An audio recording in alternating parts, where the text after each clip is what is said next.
Folks, the moment I see Bumblebee and or Aquaman, I will certainly get on those reviews for Bumblebee and or Aquaman. For now,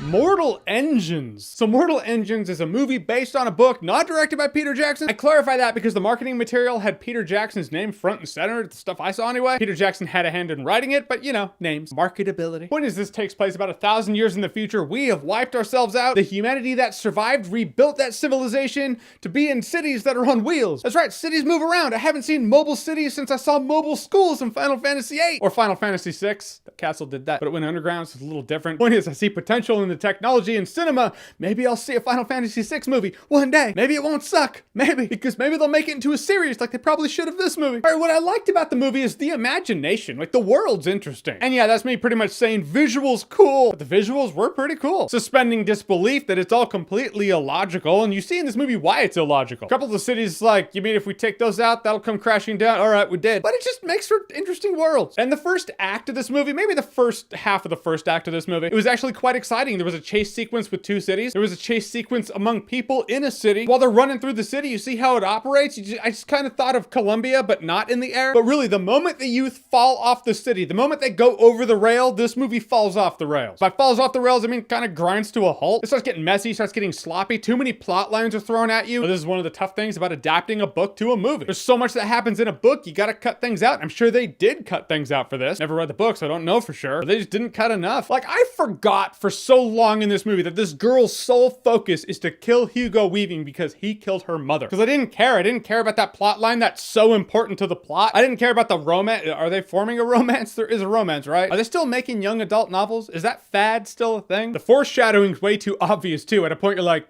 let me guess.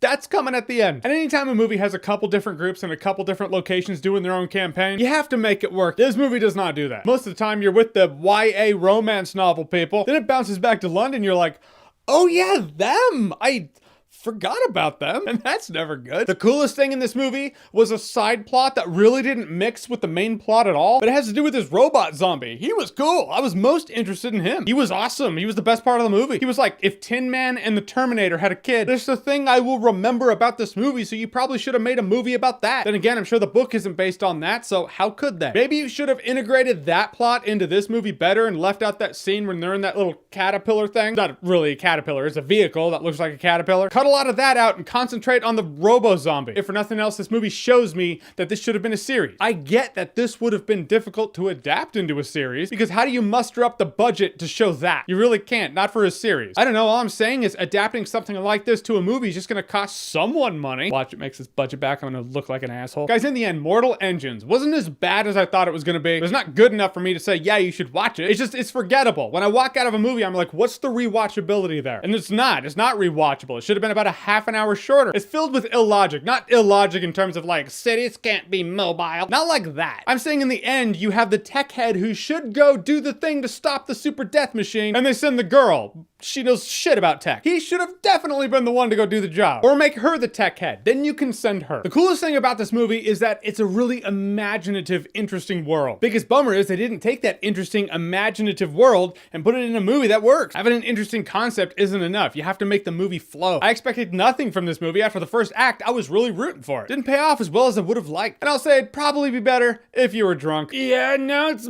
party. All right, so Mortal Engines, have you seen it? What did you think about it?